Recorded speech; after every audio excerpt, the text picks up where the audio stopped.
Good morning, good afternoon, good evening, everyone. Thank you for joining us today.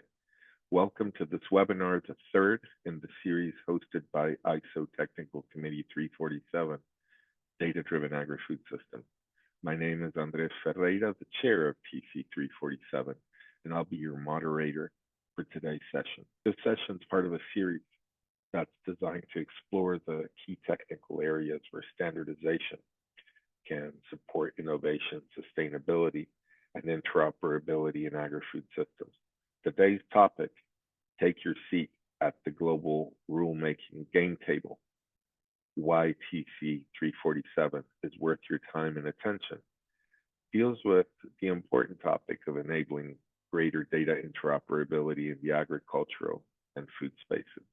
ISO TC 347 is a new and ambitious committee that's working to develop international standards that can enable the trustworthy, inclusive, and effective use of data across agri-food systems.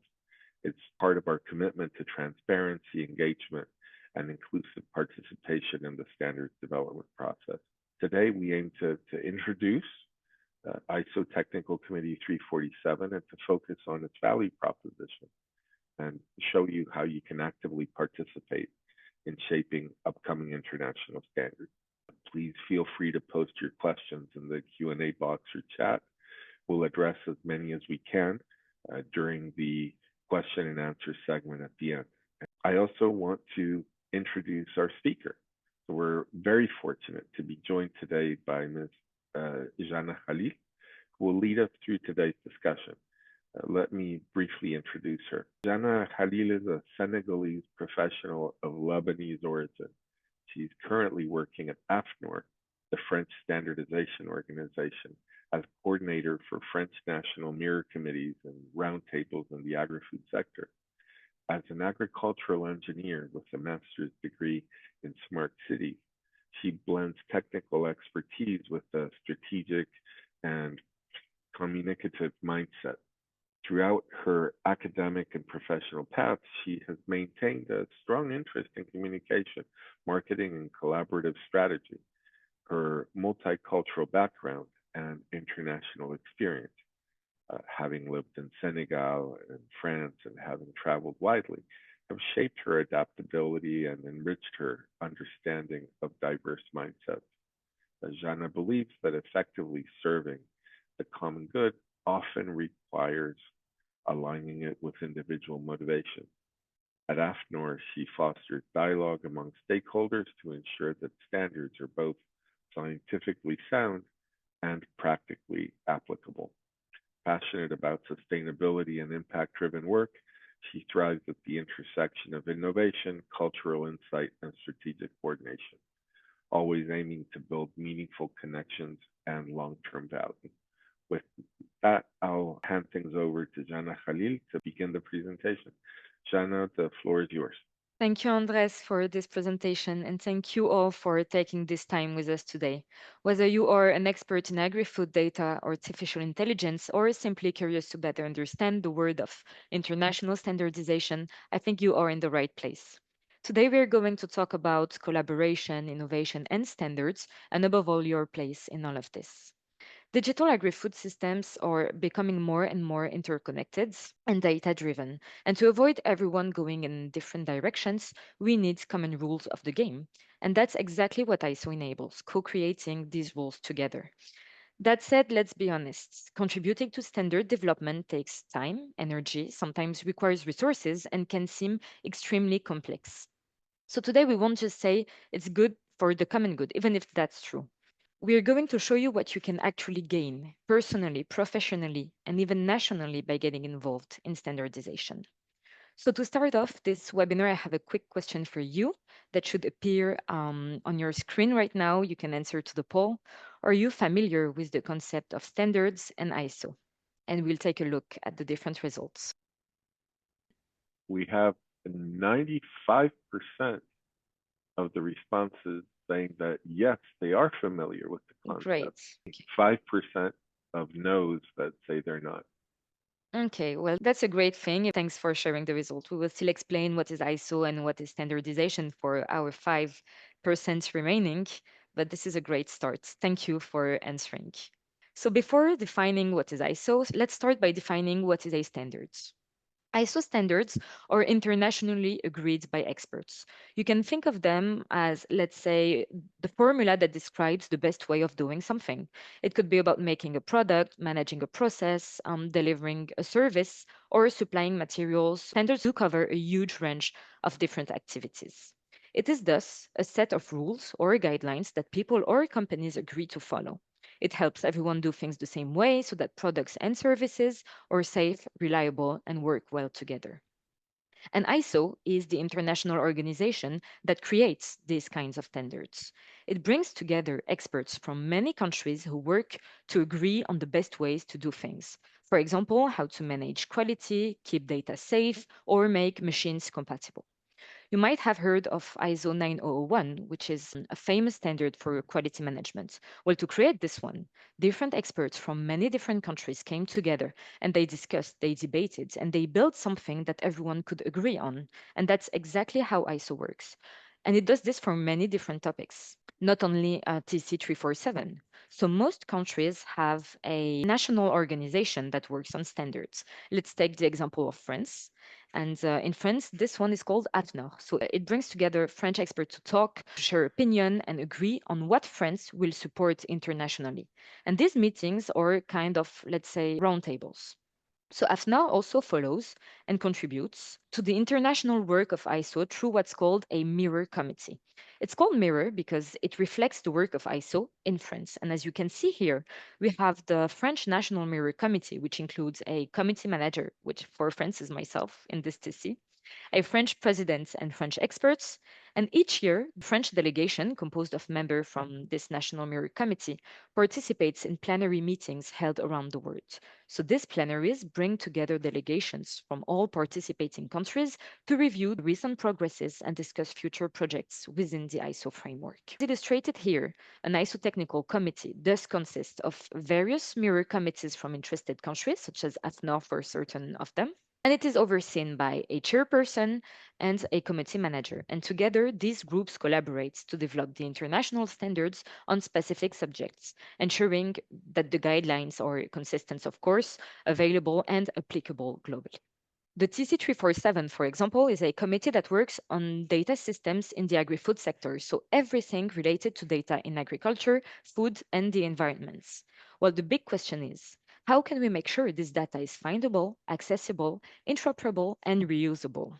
Which we can say fair. So one key word here, which is a complicated one but a very interesting one, is interoperability. That means different systems and tools being able to talk to each other and understand each other, even if they come from different companies or countries. Let me give you a clear example. For example, on this scheme on the left side of the diagram, each data producer speaks its own language. So the data consumer has to translate everything. It's messy, it's complicated, and it's really time consuming. But on the right side, everyone uses the same standards, so communication is smooth and simple. That's the power of interoperability.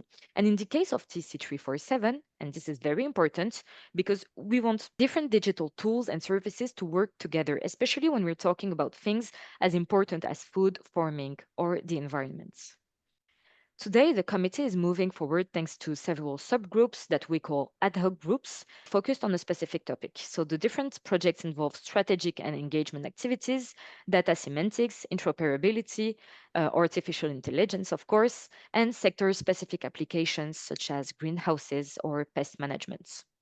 So yes, ISO TC347 is an important meeting point where international experts work together to shape the future of digital agriculture and food systems. But now let's move on to an even more direct question, and it's maybe the one you may all be wondering. Concretely, what's in it for me? So it's a very legitimate and even essential question because participating in a committee like TC347 is, as I already said, a commitment. It requires time, energy. Sometimes you may have to pay to be able to access the different national mirror committees and engage in the work. So the return on investments needs to be clear. So participating in a committee like this one, ISO TC347, is much more than a technical contribution. It's a strategic move.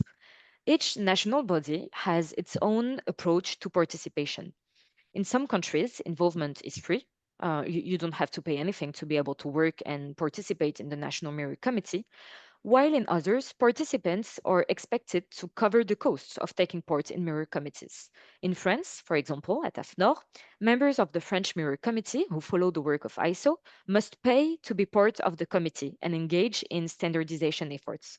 So they pay to participate and then they invest their time in the working groups to discuss and develop the standards. So it's an economic model that may seem surprising, even amusing at first, but the fact is that they see the real value in participating in standardization, and that's why they pay for it actually. So let's take a look at the different benefits you can earn from getting involved in those works.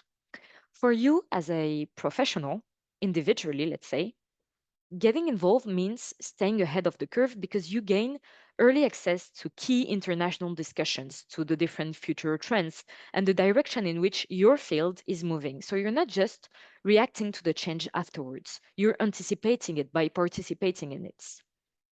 More importantly, you help shape the rules because instead of waiting for the standards to be published and simply have to apply them after, you sit at the table where they're written and you become part of the global conversation.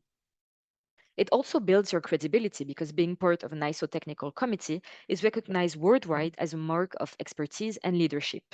And of course, it's a fantastic way to expand your network naturally because you collaborate with experts from all over the world, and they can be researchers, engineers, service providers, and regulators, often from fields that are complementary to your own.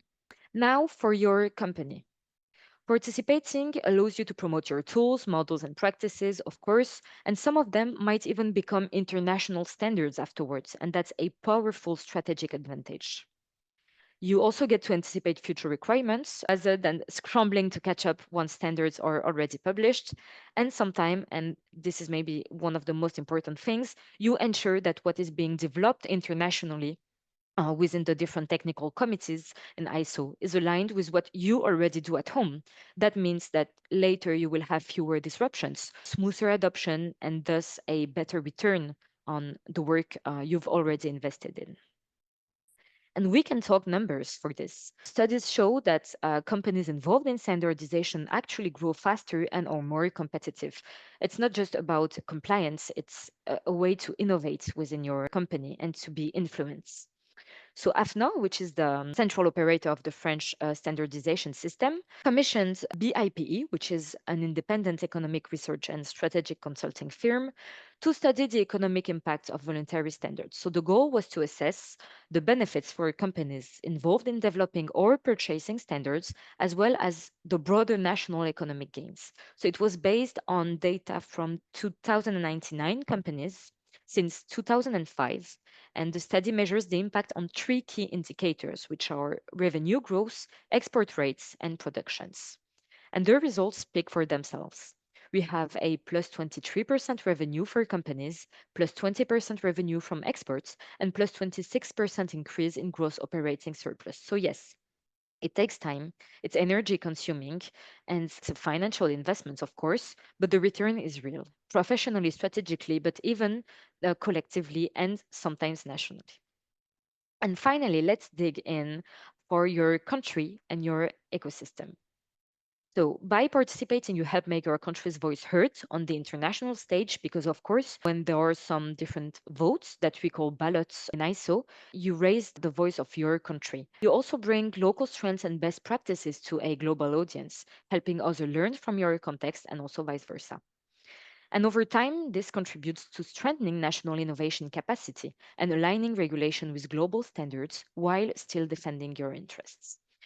But I think that the most important and interesting part with the benefits for your country and your ecosystem is that if we bring it down to earth for a moment, beyond strategy, beyond innovation, and if we talk about reality, we talk about return on investment, it's not just about visibility or credibility. At the most basic, practical level, global trade runs on standards. And no matter what your product or service is, if you want to operate internationally, you cannot afford to ignore them because the World Trade Organization has made it clear.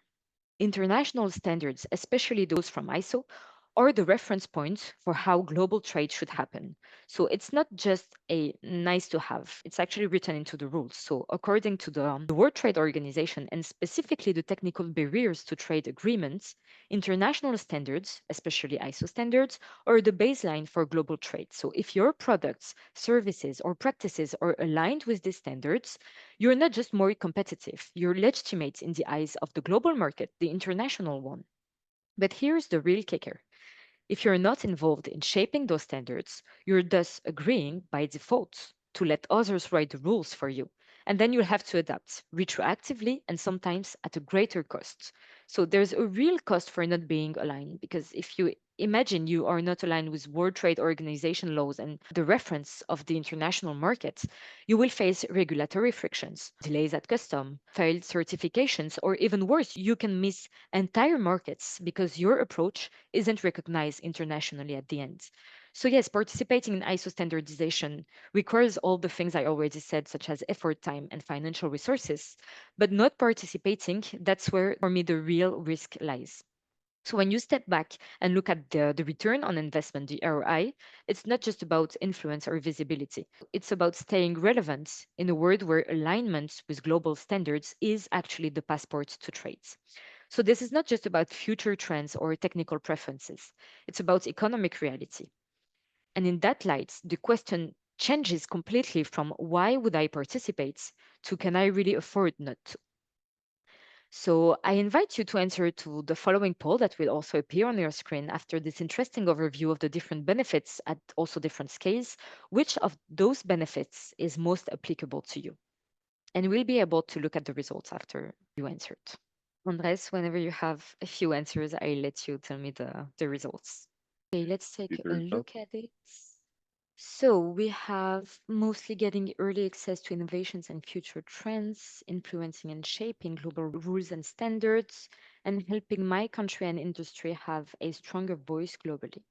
And we also have, of course, ensuring alignment with global trades.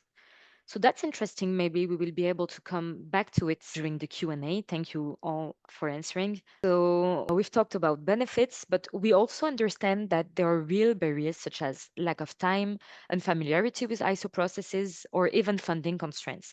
So to shed light on this, I have the pleasure to invite Patricia, which is an active expert in TC347, to share her experience with us. So welcome, Patricia. Hello.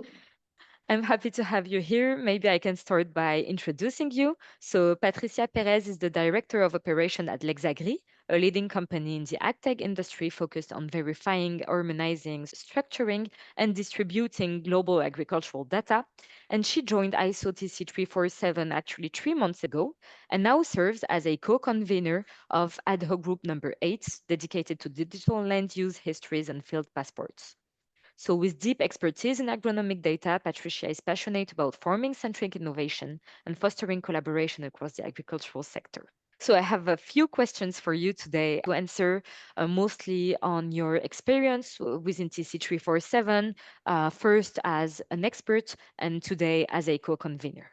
The first one, can you tell me how you first heard about ISO TC347 and what made you want to get involved, even if you had maybe a very busy schedule? Yeah, thank you. I learned a lot about with you in the presentation. I actually started with a gateway. It's a nonprofit global industry organization. Quite long ago, I was working in their working groups and found it very, really interesting. Everyone was facing exactly the same problems trying to organize data as I do and build different reference systems. And by doing that in our corner, I always thought it was not worth of it, the work, and each one has their own rules by country, by different data sets, and it would be much better to work together. It's there when we were building a new reference system in Europe, where I learned about the ISO TC 347 and the ISO working groups, and it's exactly through a gateway. In fact, what was really interesting is the international side. And as I work international for more than 30 years now, and the agri-semantics, I've been working with them 20 years, I know what I am facing. And then I got in touch with Andres, and he pushed me to participate. And I joined through the Spanish Mirror Committee, as you well explained what were the Mirror Committees doing. UNE is the name, UNE. And as I am the director of my company in Spain, I could dedicate some of my time in quality and standardization. And what is very relevant for my team in Spain, they work a lot with national reference systems. And the farmers have to report now and on the digital notebook that is really important and with codes. And this is really relevant for us. Thank you very much. And after discovering this, TC, when you started to get involved, so I guess you had a past getting involved in this. What does your involvement look like today? At first, I entered as an expert. That means I attend the meetings, let's say 2 to 3 hours per month. Little by little, I saw that it was very interesting for me and many things were not touched in these groups. And I got more involved. And now I am co-convener with Connie Romans on the other group that is really relevant for me. And I think for the future of agriculture, the field passports. It takes me more, but it's my own choice because I learn a lot. I like to go further to understand all the ISO things. And I would say 2 to 4 hours per meeting to prepare. Okay. Actually, you can decide how much you want to dedicate to this activity.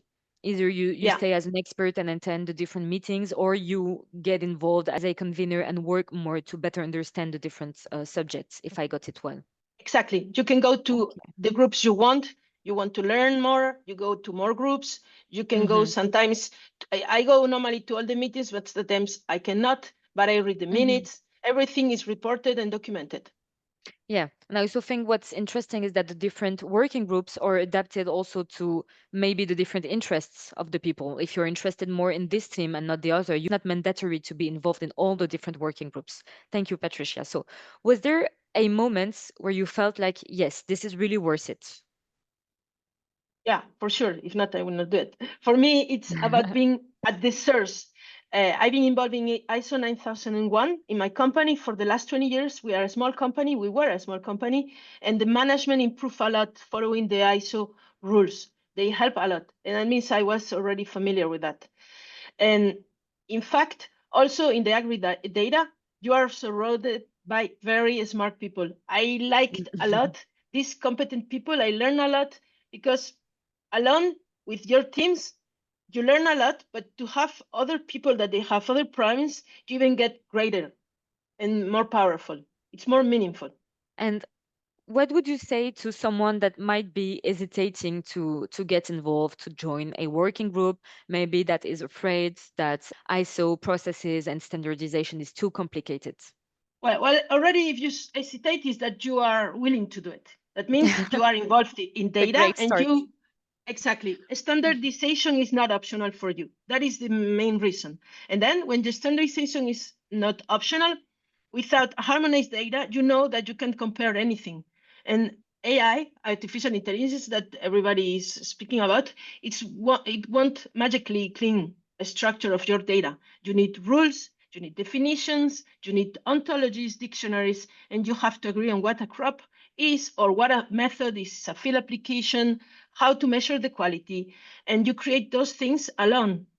That means one of the main reasons that change between countries is a really challenging issue is the absence of shared standards. And you Mm, said also in the presentation, this leads to unnecessary complexity and frustration. I speak frustration because I lived a lot of frustrations during my career. In today's global agriculture, equipment, food industry, don't forget the food industry because agriculture goes before the food industry, from different countries should work together without any barrier. And the standards are there and they are mandatory. Rather than having to adapt to them once, you have them already created in place. I am on the mhm. source, then I don't have to complain. Thank you. Thank you very much, Patricia, for sharing this inspiring journey.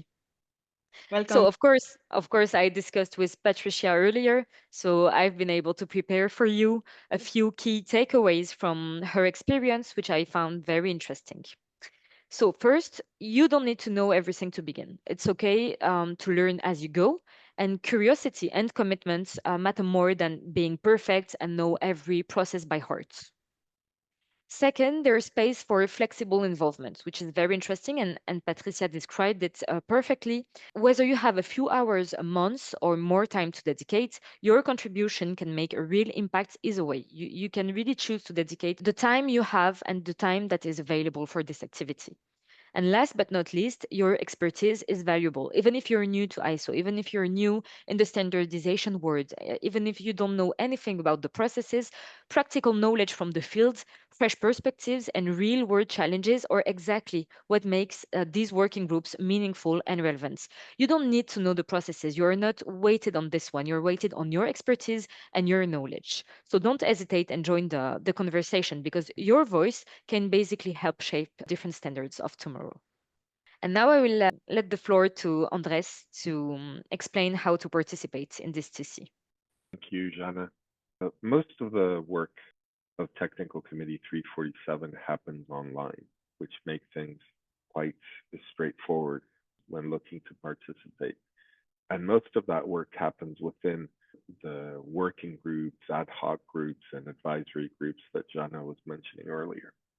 We do have plenary meetings where everybody comes together so that we can all get in sync about what's going on because there's a lot going on.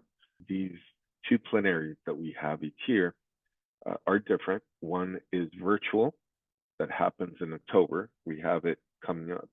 And the other has been described to me as a once in a lifetime network. There's two quick ways of participating in the TC, which Jean already mentioned one of them, which is through your national standards body, right? So you become a member of your national mirror committee, and then you help your national standards body decide on what to do with the ballots that we present the membership with. And examples of those ballots are to vote on the creation of new groups, to vote on advancing a standard along its path that involves many stops and many decisions, and so forth. The other way of participating is through a liaison organization. We have currently 9 of those. A Gateway that was mentioned earlier, the Agricultural Industry Electronics Foundation, AEF, the International Society of Precision Agriculture. We're currently working with the Pan-African Society of Agricultural Engineers to have them come on board as well. We have the ICAR, the International Group on Animal Registration, and so forth, right? So as a member in one of those organizations, you can also participate. The most important thing is reach out.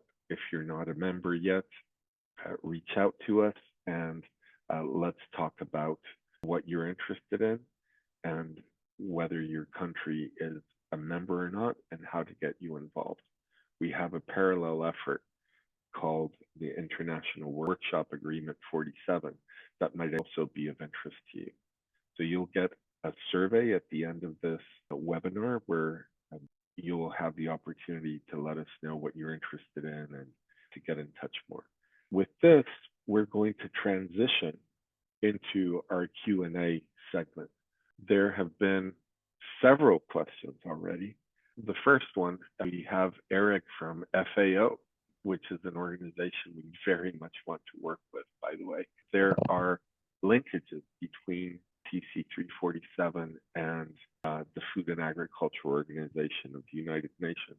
And they're informal contact, but we don't have a formal liaison set up yet. We've tried to initiate one before, but I don't know that we have gotten the right person. FAO has several technical documents, for example, irrigation-related matters that are de facto international standards.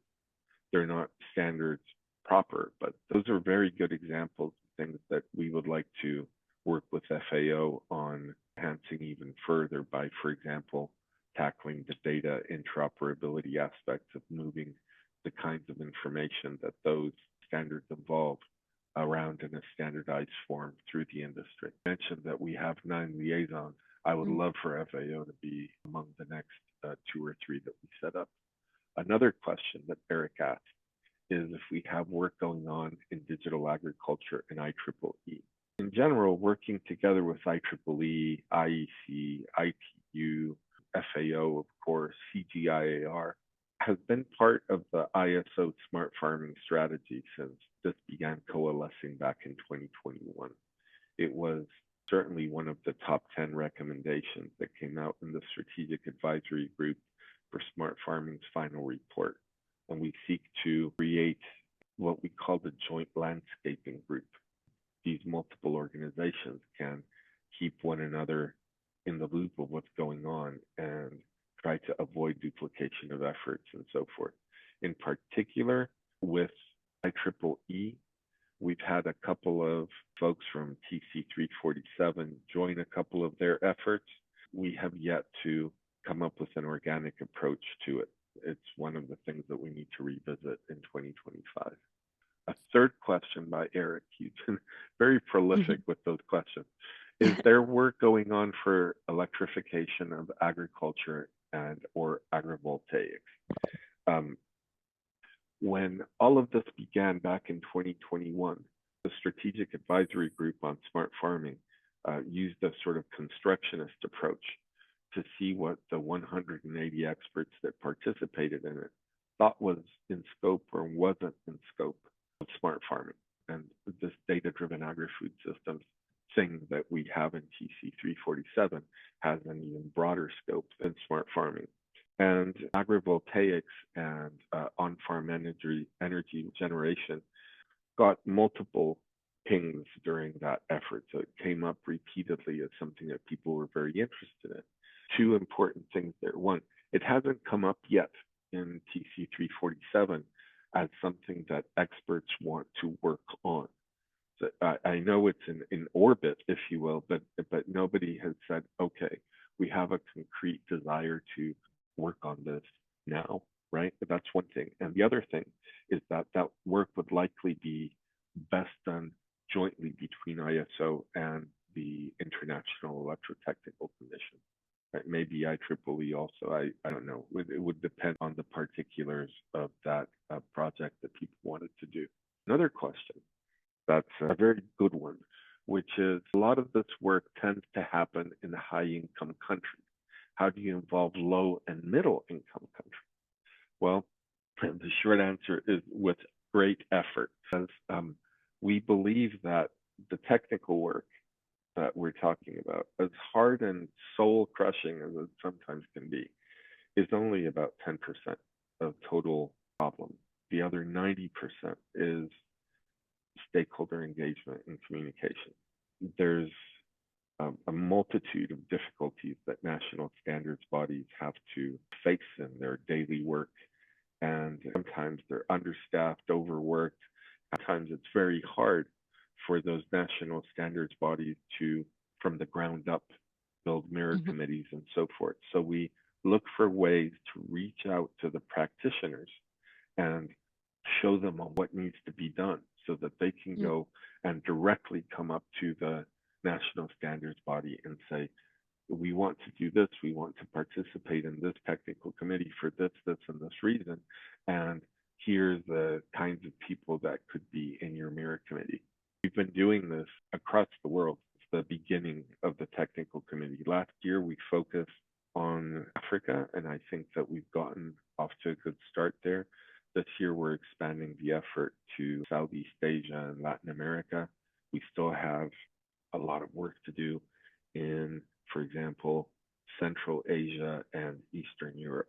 It's number one topic because we understand that ISO's commitment to the SDGs, that's what started TC 347 in the first place, is impossible to really have impact if it doesn't help improve the lives of smallholder farmers as opposed to the highly mechanized farmers that tend to benefit from what we've seen in terms of agricultural electronics and agricultural mechanization in the past in ISO. We've got three more. One that I have half answered, which is from James Lowenberg de Boer, who's a member of International Precision Agriculture royalty. So thank you, James, for being here. His question is, some TC 347 members are researchers or academics. How would you describe the benefits of participation in ISO for researchers and academics? So two quick thoughts. One of the things that researchers and academics have always done is develop technology, develop some great idea, and then sort of incompletely integrate that into industry. Industry often doesn't want to adopt these innovations because there's a chicken and egg problem at work, right? Where they say, okay, this is interesting, but who else is going to use it? I don't know if I should invest like software development resources in this, and then nothing happens. Maybe there's a little pilot. But if researchers and academics can start making their data products such that they're using international standards that enable data interoperability and work in a modular way, then the barrier to adoption of their innovations becomes much lower. And the probability that people will just pick that up and add it to their software becomes a lot higher, right? And the second topic is the way that academic promotion works is shifting over time. And what used to be just a big focus on, publish or perish is now becoming a more multidimensional framework for evaluating the performance of professors and researchers.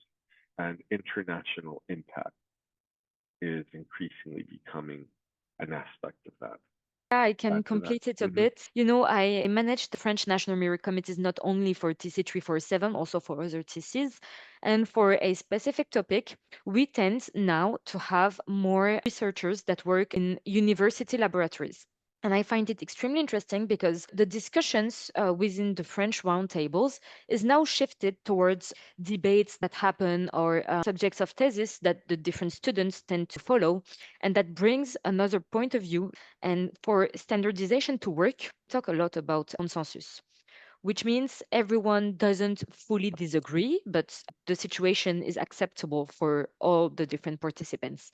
But to be able to reach this consensus, we really need to have all the different stakeholders present. We need to have the engineers, the technical experts, but of course, we need the researchers and also the academic experts. Thank you. Another question, which I think related to this one, which is how can fresh graduates out of university that don't have as much expertise get more involved with ISO? The committee has a liaison relationship with an organization called YPART, which is young professionals in agricultural development. We saw them as a great initial partner to develop a young professionals program. Evidently, we need to actively help train the next generation of data-driven agri-food systems professionals. And we also need to be a part of the great rebranding exercise that we collectively have to do to present agri-food systems as an aspirational career choice. Because worldwide, we have difficulty with young people considering that food and agriculture careers are cool, right? And yet we're dealing with some of humanity's biggest, most interesting problems and some of the most incredible emerging technologies as well. So actually it is very cool, but we need to put in the stakeholder engagement effort to make that clear. So young professionals are a key to that happening. So believe me, there will be no lack of things that a young professional can do in our system. So we have a comment from Xuan Li, who is the committee manager of Technical Committee 34, Subcommittee 19, which is B product. So if you're new to ISO, let me tell you, there are committees on the most extraordinary and interesting things. Xuan's comment is about the idea of having a collaboration with her committee about smart apiculture, which is a great sort of microcosm in which you see all the major themes of smart farming and data-driven agri-food systems reflected. So Xuan, we will definitely keep working with you.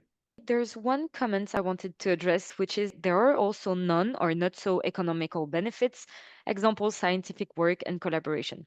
And I like this comment because, of course, the most interesting part in the participation to standardization is not the strategic move or the return on investments. However, it's an important point to address because nowadays this is a point, as I said, every country has its approach to participation, and sometimes members have to pay to participate. So it is an important subject for them. They need to find a benefit afterwards.